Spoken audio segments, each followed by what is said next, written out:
RTC కార్మికులకు అందరికీ కూడా నా నమస్కారాలు తెలియజేస్తా ఉన్నాను. ఆర్టీసీ కార్మికులు చేస్తున్న సమ్మెకి బీఆర్ఎస్ పార్టీ పూర్తిగా మద్దతు తెలుపుతా ఉంది. నిన్న శంకర్ గౌడ్ గారు ఆత్మహత్య చేసుకోవడం చాలా బాధాకరం.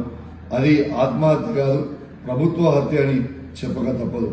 ఆర్టీసీ కార్మికులు కూడా అందరూ కూడా విజ్ఞప్తి చేస్తా ఉన్నాను, ధైర్యంగా ఉండి మనం కొట్లాడాలి తప్పితే ఇట్లా ఆత్మహత్యలు చేసుకోవద్దని దయచేసి ప్రతి ఆర్టీసీ కార్మికుడికి నా చేతులు జోడించి మరీ విజ్ఞప్తి చేస్తా ఉన్నాను. ఇవాళ ఈ ప్రభుత్వము మేము ఫ్రీ బస్ పెట్టినామని చాలా గొప్పగా చెప్పుకుంటారు. మరి అట్లాంటి ఫ్రీ బస్సులు పెట్టినా చెప్పుకునే దానికి ఇవాళ కష్టపడేది ఆర్టీసీ కార్మికులే కదా.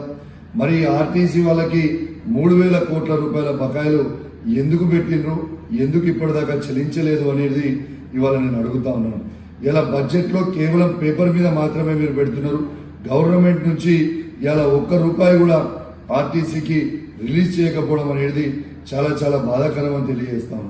ఆనాడు కేసీఆర్ గారు అధికారంలో ఉన్నప్పుడు సంవత్సరానికి గవర్నమెంట్ నుంచి బడ్జెట్ 1,500 కోట్లు ఆర్టీసీకి విడుదల చేసేది మరొకసారి మీకు గుర్తు చేస్తా ఉన్నాను.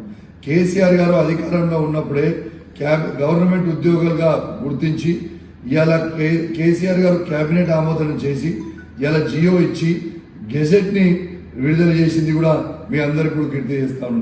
ఈ ప్రభుత్వం కేవలం దాన్ని ఇంప్లిమెంట్ చేస్తే సరిపోతుంది, వెంటనే ఇంప్లిమెంట్ చేయాలని ఆర్టీసీ కార్మికుల పక్షాన నేను డిమాండ్ చేస్తానని చెప్పి సందర్భంగా తెలియజేస్తా ఉన్నాను.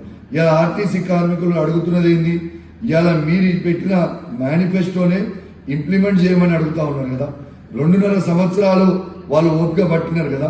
మరి వాళ్ళు ఓపిక పట్టినా కూడా మీరు ఇప్పటి వరకు కూడా 2.5 సంవత్సరాల నుంచి చేయకపోతేనే 40 రోజుల ముందటి నుంచే మీరు ఇంప్లిమెంట్ చేయకపోతే మేము సమ్మెకి దిగుతామని వాళ్ళు నోటీస్ ఇచ్చారు కదా.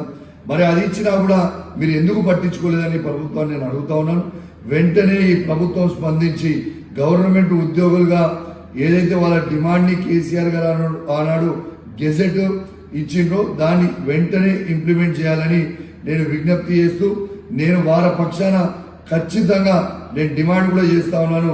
వెంటనే దాన్ని ఇంప్లిమెంట్ చేయాలని ప్రతి ఆర్టీసీ కార్మికుల్లో ఉన్న ఈ తెలంగాణ రాష్ట్రంలో ఉన్న ప్రతి ఒక్కరి గొంతుగా ఈ ప్రభుత్వాన్ని నేను డిమాండ్ చేస్తూ, మరియు ఖచ్చితంగా అందరు ఆర్టీసీ కార్మికులు ధైర్యంగా ఉండాలి, ఎవరు కూడా ఆత్మహత్య చేసుకోవద్దని మరొకసారి నా చేతులు జోడించి మరి విజ్ఞప్తి చేస్తూ సెలవు తీసుకుంటాను. జై తెలంగాణ.